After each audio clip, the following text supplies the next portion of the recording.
Good morning students.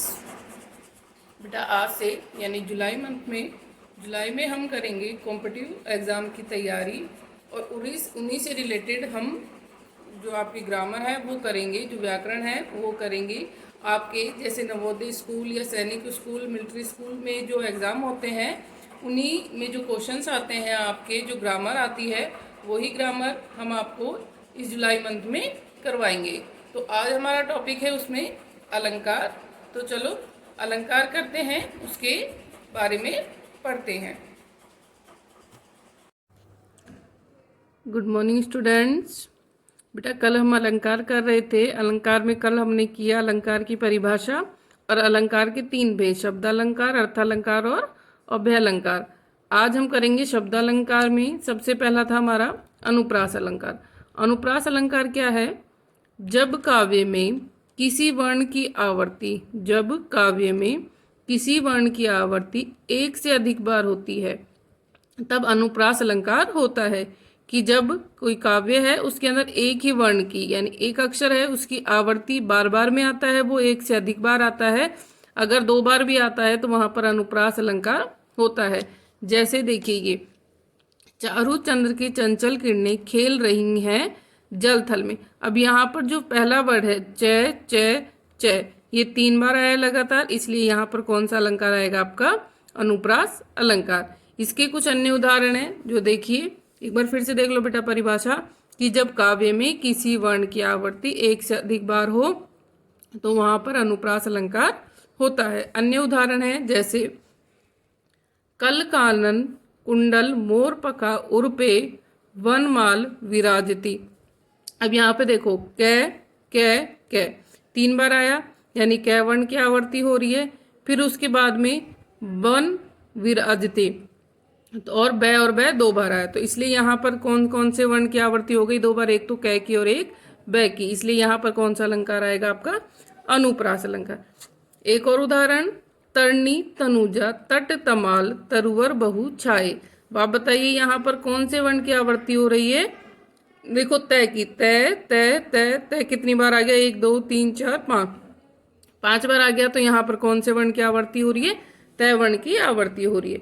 अगला है कालिंदी कुल कदम की डारन, कालिंदी कुल कदम की डारन। यहाँ पर कै यानी कौन से वर्ण की आवृत्ति हो रही है?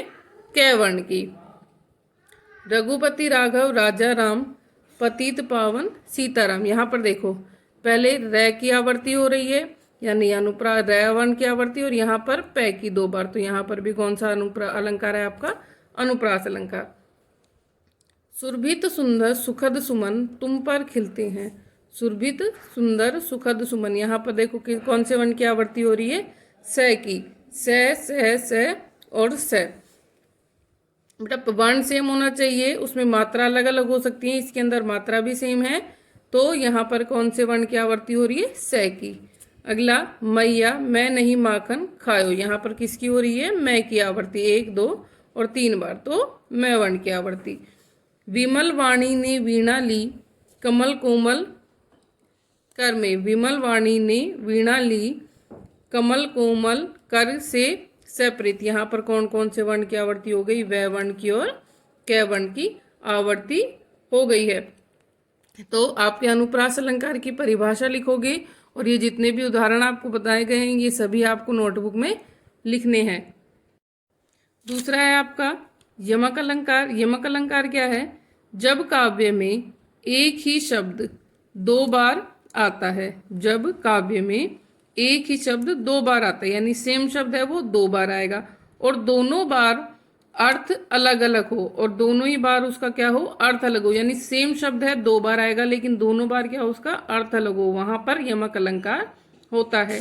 कि जब काव्य में एक ही शब्द 2 बार आता है और दोनों बार उसका क्या होता है? अर्थ अलग होता है, तो वहां पर यमक अलंकार होता है। जैसे कनक कनक 2 बार आ गया, कनक और कनक। कनक कनक ते सो गुनी मादकता अधिकाए ज्ञा खाए बोराए नर व खाए व पाए बोराए। तो यहाँ पर कनक और कनक 2 शब्द दे रखे हैं और दोनों का अर्थ अलग है। पहले कनक का अर्थ है सोना और दूसरे का अर्थ है धतूरा। धतूरा होता है एक मादक पदार्थ यानी नशीला पदार्थ। तो कनक कनकते 100 गुनी मादकता अधिक है, कि जो सोना है उसमें धतूरे से 100 गुना नशा अधिक है, कि उसको तो खाने पर, यानी जो धतूरा है उसको खाने पर लोग पागल होते हैं, लेकिन सोना है उसको तो पाकर ही लोग पागल हो जाते हैं। तो कनक कनक यानी दो शब्द आ गए आपके, कनक और कनक, की एक ही शब्द 2 बार आएगा और दोनों बार क्या होगा, उसका अर्थ अलग होगा। दूसरा उदाहरण देखिए, कहे कवि बैनी, बैनी बवाल की चतुराई की लीनी, रति रति शोभा सब रति के शरीर की। यहाँ पर देखो कौन सा शब्द 2 बार आए, ये बेनी और बेनी। तो कहे कवि बेनी, यहाँ पर जो पहले वाला बेनी है वो क्या है, कवि के लिए, कि कहे कवि बेनी, तो यहाँ पर बेनी है कवि के लिए। बेनी बयाल की, यहाँ पर बेनी, ये जो बेनी है इसका अर्थ है जो बालों की चोटी बनाते हैं वो। आगे रति रति, रति माने थोड़ा थोड़ा, पहले में तनिक तनिक या थोड़ा थोड़ा, और दूसरा ही रति का मतलब हो गया कामदेव की पत्नी। तो यहाँ पर देख लो कि यहाँ बेनी के 2 अर्थ हैं, पहले वाले का कवि, दूसरे की बालों की चोटी। और रति रति यानी तनिक, तनिक तनिक या थोड़ी थोड़ी, और शोभा सब रति के शरीर, रति यानी यहाँ पर कामदेव की पत्नी। तो यहाँ पर बेनी बेनी के 2 अर्थ हो गए, यहाँ पर रति के, यानी बेनी, इस बेनी का अर्थ अलग है और इस बेनी का अर्थ अलग है। अन्य उदाहरण देखो इसके,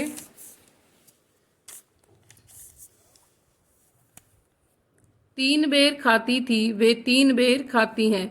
यहाँ पर कौन सा शब्द आया 2 बार, देखो 3 भी आया लेकिन 3 का अर्थ नहीं, बेर, बेर है, इसका 2 अर्थ हैं। इस बेर का 3 बेर खाती थी या 3 बेर खाती, इसमें आप 2 बेर जो दे रखे हैं इनको आप दोनों का किसी का भी अर्थ रख सकते हो। एक बेर का तो अर्थ है जो खाने वाला फल आता है ना बेर, वो, और एक है बेर समय, कि जो 3 बेर खाती थी वो अब 3 बार भोजन करती है। या फिर आप ये कह सकते हो कि जो 3 बार भोजन खाती थी वो अब 3 बार 3 बेर खा के गुजारा करती है। तो यहाँ पर बेर और बेर दोनों का क्या है, अलग अर्थ है।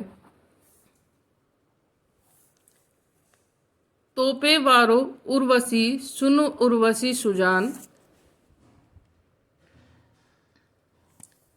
तोपे वारो उर्वशी सुन उर्वशी सुजान, तू मोहन की उर्वशी हवे उर्वशी समान।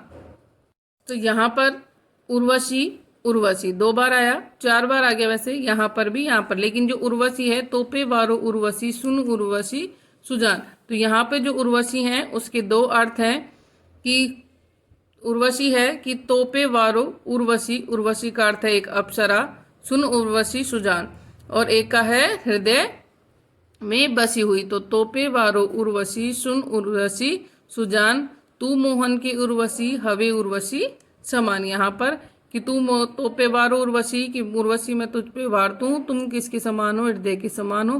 तू मोहन की उर्वशी, तुम किसके, मोहन के हृदय में बसी हो, उर्वशी। और उर्वशी समान यानी तुम्हें किसके समान हो, अप्सरा के समान होती है। यहाँ पे उर्वशी उर्वशी के 2 अर्थ हैं, एक अप्सरा, दूसरा हृदय में बसी हुई। कर का मन का डारी ते, मन का फेर, यहाँ पर जो मन का है इसके 2 अर्थ हैं, एक मन का ये, एक दूसरा मन का ये। एक मन का मतलब है हृदय, मन का यानी मन के अंदर, मन का हृदय, और दूसरा मन का मतलब है माला के मोती। लास्ट उदाहरण है इसका, काली घटा का घमंड घटा, घटा यानी काले बादल और घमंड घटा यानी कम हो जाना। तो आ गया समझ में आपको कि जो यमक अलंकार है उसमें 2 शब्द समान होते हैं लेकिन दोनों का अर्थ क्या होता है, अलग होता है। तो आपको ये दोनों अलंकार नोट करने और इनके सभी उदाहरण भी लिखने हैं। Thank you.